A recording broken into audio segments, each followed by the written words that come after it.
എല്ലാവർക്കും നമസ്കാരം. Shake and sit കിച്ചന്റെ പുതിയൊരു വീഡിയോയിലേക്ക് എല്ലാവർക്കും സ്വാഗതം. ഇന്ന് കപ്പ കൊണ്ട് വളരെ വെറൈറ്റി ആയിട്ടുള്ള എന്നാൽ വളരെ ടേസ്റ്റിയുമായിട്ടുള്ളൊരു റെസിപ്പിയാണ് പാൽക്കപ്പ. ഇത് നമുക്ക് വളരെ പെട്ടെന്ന് തന്നെ ഉണ്ടാക്കിയെടുക്കാം. പാൽക്കപ്പ ഉണ്ടാക്കാൻ വേണ്ടി 1/2 കിലോ കപ്പ ഇതുപോലെ കട്ട് ചെയ്ത് ക്ലീൻ ചെയ്തെടുത്ത് വെച്ചിട്ടുണ്ട്. ഇതൊരു കുക്കറിലേക്കിട്ട് ആവശ്യത്തിന് ഉപ്പും കപ്പയ്ക്ക് മുകളിലായി വെള്ളവും ഒഴിച്ച് 2 വിസിൽ വരുന്നത് വരെ അടുപ്പത്ത് വയ്ക്കാം. കപ്പ വേകുന്ന സമയം കൊണ്ട് കുറച്ച് ഇൻഗ്രീഡിയൻസ് കൂടി നമുക്ക് റെഡിയാക്കാനുണ്ട്. അതിനായിട്ട് 1/2 മുറി തേങ്ങ മിക്സിയിൽ അടിച്ച് പാലെടുത്ത് വെക്കണം.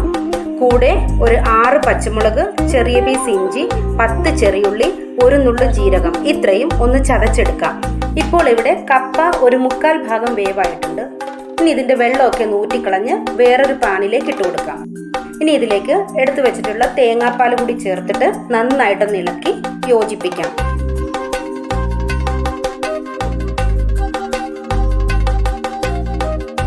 ഈ തേങ്ങാപ്പാലിൽ കിടന്ന് കപ്പയിനെയും നല്ലതുപോലെ കുക്കായി വരും.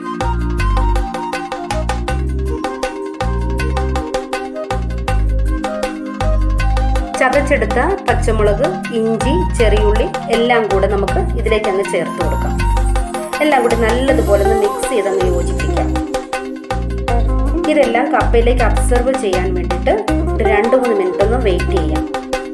ഇരിക്കും തോറും ഇത് നല്ല തിക്കായി വരും. ഇപ്പോൾ ഇവിടെ കപ്പയൊക്കെ നന്നായി വെന്ത് വന്നിട്ടുണ്ട്. എല്ലാം നല്ല സെറ്റായി വന്നിട്ടുണ്ട്.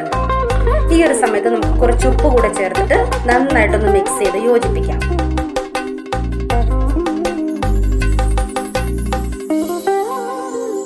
ഇനി ഇതിലേക്ക് ഒന്ന് താളിച്ചൊഴിക്കണം. അതിനുവേണ്ടി ഒരു പാൻ അടുപ്പത്ത് വെച്ച് ചൂടായി വരുമ്പോൾ 2 സ്പൂൺ വെളിച്ചെണ്ണ ഒഴിച്ച് ഒന്ന് ചൂടായി കഴിഞ്ഞിട്ട് ഒരു 8-10 ചെറിയുള്ളി ചെറുതായിട്ട് സ്ലൈസ് ചെയ്തതും 3 വറ്റൽമുളകും കറിവേപ്പിലയും കൂടെ ഒന്ന് സോട്ട് ചെയ്തെടുത്തിട്ട് പാൽക്കപ്പയിലേക്ക് ചേർത്തിട്ട് നന്നായിട്ട് ഇളക്കി കൊടുക്കാം.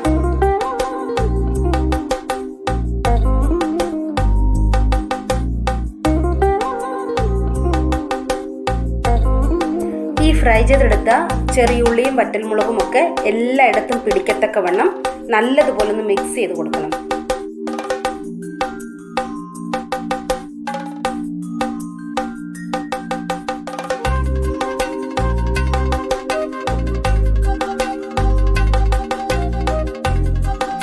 അപ്പൊ എല്ലാവർക്കും ഒരുപോലെ ഇഷ്ടപ്പെടുന്ന പാൽക്കപ്പ റെഡി ആയിട്ടുണ്ട്.